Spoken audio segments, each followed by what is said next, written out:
First time you've appeared before this committee in over a year on the job. And your predecessor, General Kelly, never appeared at all during his tenure as Homeland Security Secretary before becoming White House Chief of Staff. Much of the Department of Homeland Security's operations fall squarely within this committee's jurisdiction, and this administration has engaged in a wide range of dramatic policy changes, yet the committee has failed to conduct any meaningful oversight until now. Moreover, members of the committee have written dozens of letters to you, many of which have received little or no substantive response. As we move into the next Congress, I want to put you and the department on notice. The time for accountability has arrived. The members of this committee have a responsibility to ask hard questions of any administration and to ensure that federal agencies are acting in accordance with the law and in the best interest of the American people. That job begins today. Foremost on our minds is the tragic death of 7-year-old Jacqueline Kalmakin while in DHS custody. It is important that we understand exactly what led to her death and what steps DHS is taking to prevent a similar tragedy from occurring. The fact that CBP does not conduct a full medical examination of people it holds in its custody when they come into its custody is outrageous, and it is a policy that should be changed today. But more broadly, this heartbreaking case also highlights the failure of the Trump administration's haphazard and chaotic immigration policies. For example, although the law expressly allows individuals to request asylum regardless of the manner of entry, this administration has repeatedly implored asylum seekers to come to ports of entry. At the same time, DHS turns away those who do come to those ports, forcing them to wait weeks or months before actually being able to file an asylum application. These conflicting messages create mass confusion and actually drive migrants to use dangerous routes, which some people suspect is the purpose of this policy. In September, the department's own Inspector General issued a report describing the impact of DHS's policies. The IG found evidence that the practice of turning away asylum seekers and, quote, limiting the volume of asylum seekers entering at ports of entry, close quote, may have increased illegal crossing attempts. One asylum seeker, quote, had been turned away 3 times by an officer on the bridge before deciding to take her chances on illegal entry. In other words, the administration's dangerous and chaotic policies have caused desperate people to use desperate means to find protection for themselves and their children. This has likely cost at least 1 life already, and it will likely cost many more unless we return to a more rational and humane policy. We must also conduct much needed and long overdue oversight over the department's disastrous family separation policy. At its most basic level, we have 3 simple questions.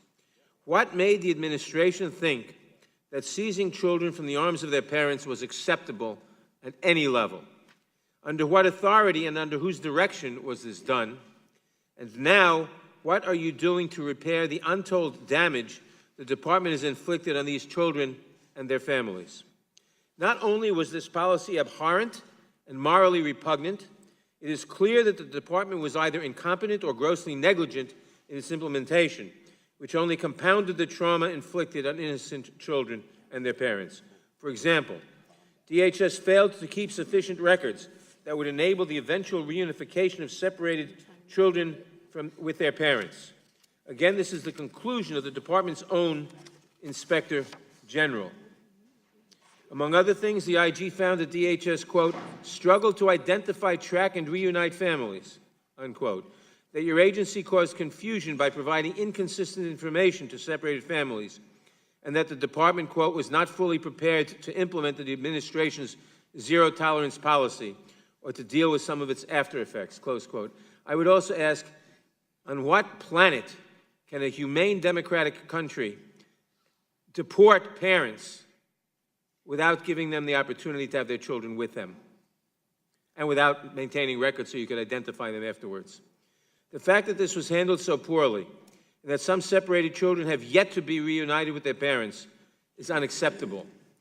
Mass kidnapping by the federal government is criminal. We recently learned that DHS piloted a family separation policy in El Paso months earlier. The fact that these issues were not identified at the time, or that they were willfully ignored, demonstrates a callousness and an indifference to human suffering that is simply appalling, unless it is deliberate to deter people from exercising their right to request political asylum. It is past time for a full accounting of this shameful policy. We must also look at the administration's enforcement priorities or lack thereof. Rather than prioritize for removal those who threaten public safety, as was done by past administrations, this administration has effectively chosen to prioritize everyone, and thus no one. Particularly egregious are the policy changes targeting women, children, and families. DHS, for example, ended the presumption to release pregnant women from detention, and it seeks to indefinitely detain families by overturning the Flores Settlement Agreement through rulemaking. All of this is being done despite the fact that the American Academy of Pediatrics, the American College of Obstetricians and Gynecologists, and the American Academy of Family Physicians have concluded that, quote, the conditions in DHS facilities are not appropriate for pregnant women or children. Not content, close quote, not content to attack and dehumanize those who seek asylum in our country, a right guaranteed by our laws, the administration is also attacking legal immigration. It is hell-bent on stripping DACA recipients of their work permits, ending TPS protections for thousands of immigrants who have been here legally for decades, and even rescinding work authorization for the spouses of H-1B workers who have been approved for immigrant visas. DHS also has proposed to dramatically reinterpret the public charge ground for inadmissibility, which would effectively penalize individuals for receiving supplemental public benefits to which they are legally entitled. As DHS's own analysis found, it may make America sicker and poorer, and it will have a profound negative effect on the health, safety, and economic well-being of communities across America. As I stated in a comment submitted on this rule with 110 of my colleagues, the rule is an unlawful and dangerous attempt by the administration to circumvent Congress and to reduce legal immigration. The administration has been clear in its desire to cut legal immigration, especially for the family members of U.S. citizens. The President, for example, has repeatedly pushed the RAISE Act, which would cut legal immigration in half. After failing to get that bill through Congress, the administration is now seeking to accomplish its goals by creating obstacles for individuals legally seeking to come to this country. The Trump administration, including DHS under your watch, has launched a relentless attack against immigrants of all stripes. Although your department has evaded meaningful oversight until now, you can be sure that beginning in January, this committee intends to do its job in a fair but firm manner. The time for zero accountability is over, and we are determined to ensure that the department's policies and practices are aligned with the laws and with